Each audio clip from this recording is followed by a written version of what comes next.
Hey, how y'all?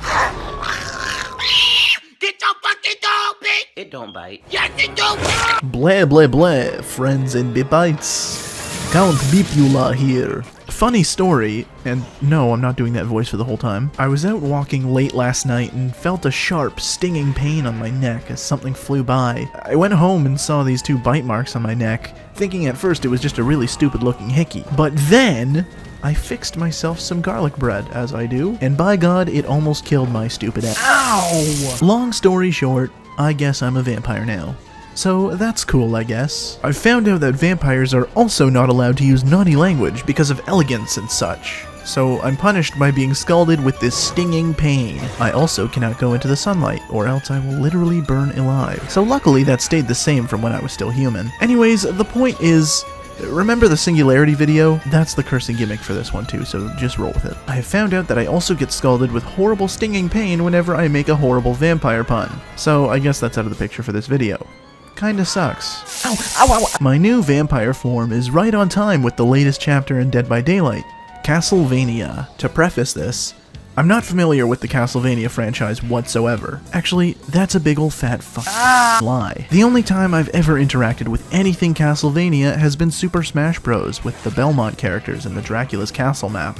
Besides that, all I knew about it was vampires, vampire hunters, and big sexy men, which they sure delivered on, so I wasn't the most excited for this chapter per se, but let me tell you, after playing the new killer, this blew me away. Also, a short disclaimer, this is the PTB, so the content can be subject to change on full release. You've been warned. This is the Dark Lord.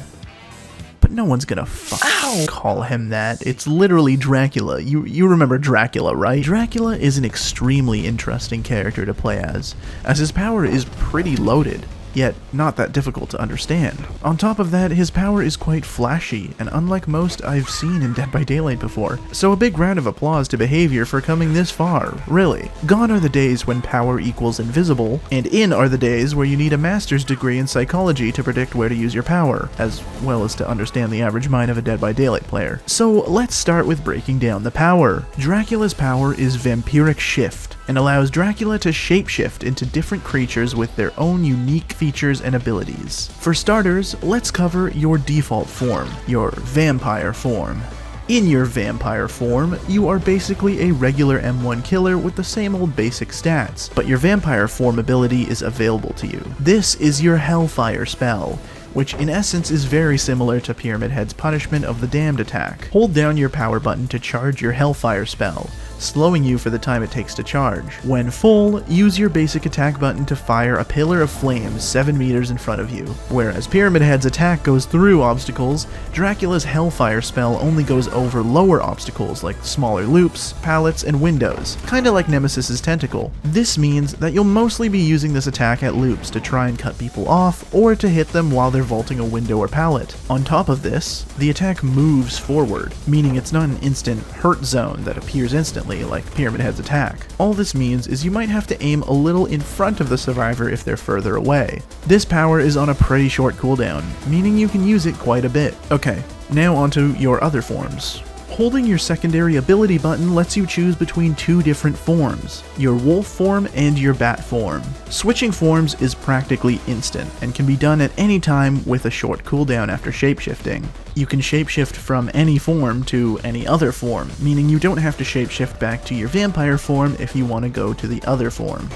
How many times am I going to say form, huh? Choosing the first option transforms you into a literal wolf. One thing that they forgot to mention is that whenever you transform into a wolf, it actually causes you to in real life. In wolf form, you go third person, your movement speed is increased ever so slightly, scratch marks and blood pools become more visible, and survivors periodically drop these white scent orbs that you can collect. I'll get to what those do shortly. Loud noise notifications also give you killer instinct for a few seconds on the survivor that performed them. Basically, your wolf form is great for tracking if you hadn't picked up on that already. Besides just tracking better and being able to run around as a wolf, you get access to your wolf form ability, being a powerful pounce attack. This has a much longer cooldown than your other form abilities, simply because of how oppressive it can be. Collecting the scent orbs that I mentioned earlier will give you a small speed boost, as well as shorten the length of your pounce cooldown.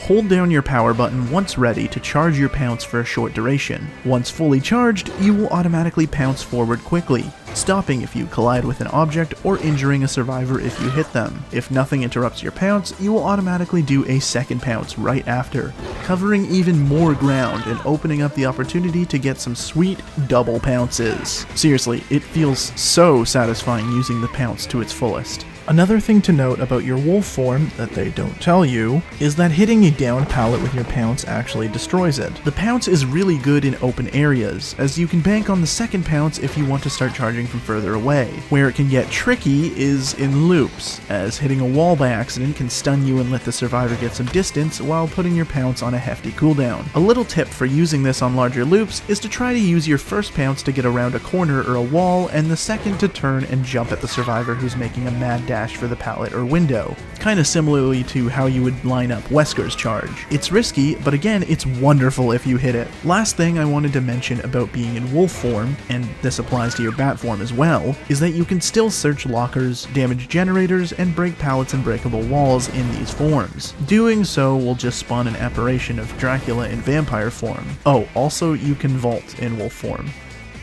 That's it. Now time for bat form. Shapeshifting into bat form turns you into a bat, with a little bat swarm around you. In this form, you move faster, can fly over vault locations, and you remain undetectable until you switch out of bat form. In this form, you cannot basic attack, meaning you will have to switch forms to actually harm somebody. Put a little counter on the top of the screen for every single time I say form. On top of this, you cannot see survivors in this form, only relying on sounds and scratch marks to pinpoint where survivors could be. This really raises the stakes.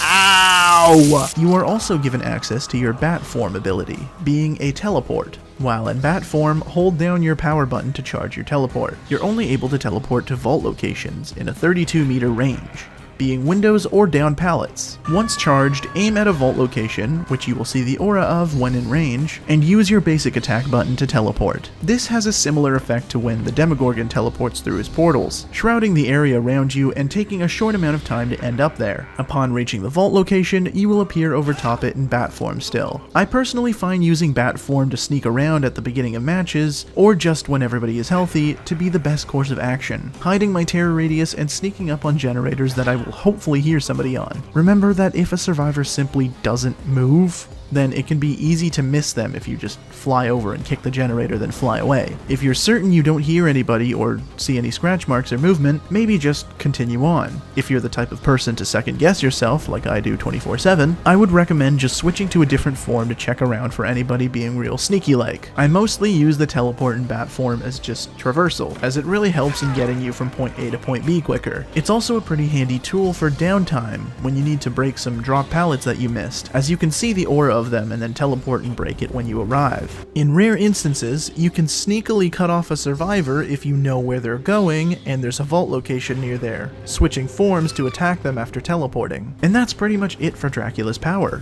There's quite a substantial amount of meat to it, despite it being pretty easy to understand. Watch, I'll do a TLDR right now. Vampire form, pyramid head adjacent attack. Wolf form, tracking and nice pounce move. Bat form, stealth and traversal with teleport move. Boom. Holy shit. Ow! I just looked at the time. The sun's gonna be coming up pretty soon. I should move on real quick. Let's discuss Dracula's perks next. Probably the only weaker points in this chapter in my opinion. Dracula comes with 1 perk, 2 perks, 3 perks. These perks are Hex, Wretched Fate, Human Greed, and Dominance. Let's start with Hex, Wretched Fate. This perk activates as soon as one generator is completed, causing a random dull totem to light up with this perk. This puts a curse on the obsession in the trial, causing their repair speeds to decrease by 33% as long as this totem stands. Luckily for the obsession, the totem's aura will be revealed to them once they enter within 12 meters of it, similarly to the aura revealing of Noed and Plaything. This perk seems okay? I'm not too sure, since 33% is a pretty hefty repair speed penalty, but it only affects the obsession after a gen has been completed, and it can be destroyed. It doesn't seem that strong at all, especially to more coordinated teams, as the obsession could just then try and take a chase while the other teammates cleanse the totem. Pretty meh, in my opinion. Next up, we've got Human Greed, which reveals the auras of survivors who come within 8 meters of any unopened chest for 3 seconds. You also gain the ability to kick open chests to close them, which has a minute cooldown. Chests kicked closed can be opened 50% faster by survivors. This perk, again, sounds very meh. Not great. Considering that by default not that many chests spawn, this perk doesn't sound like it would be too useful at all. The ability to close open chests seems mostly redundant, as survivors have already gotten the item from it, but I guess it would help stop survivors from rummaging, as well as give you another zone on the map for aura reading after you close it. It also doesn't sound too good that you'll have to walk your sorry ass all the way over to the open chest to close it either. I don't know. Maybe I'm not seeing the full potential yet, but this sounds like the worst one so far. Lastly, there's Dominance. Anytime a survivor interacts with a chest or a totem for the first time, the entity will block that totem or chest for 8 seconds. You will see the aura of these blocked totems and chests in white. This doesn't mean that each survivor will block the thing for 8 seconds. This means that anytime the specific totem or chest is interacted with first, it will be blocked, meaning it's not survivor specific.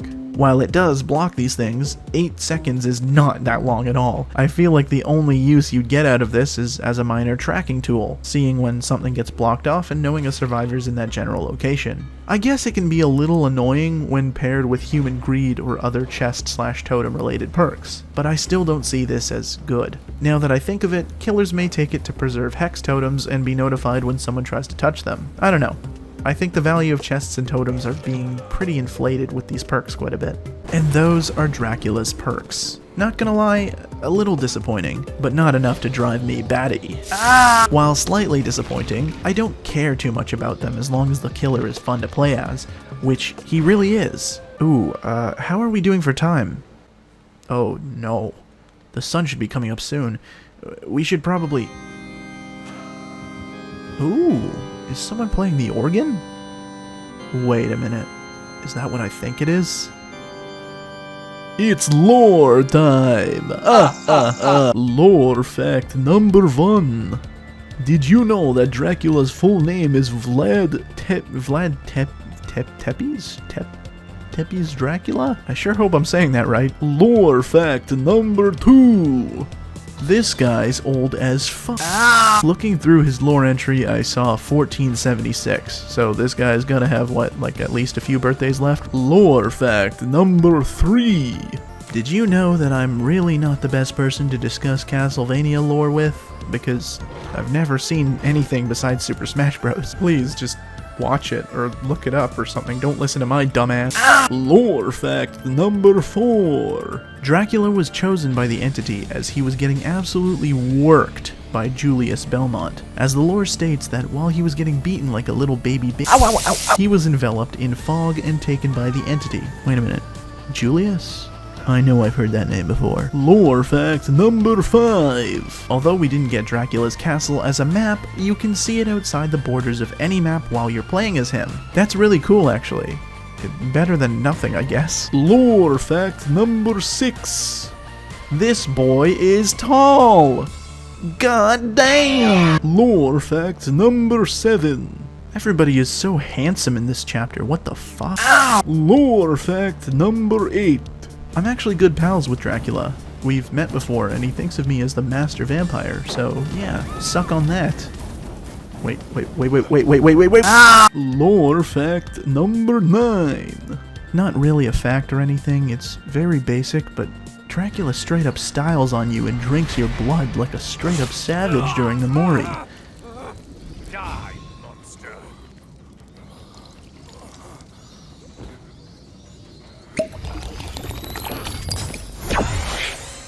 plus 10,000 aura. Lore fact number 10.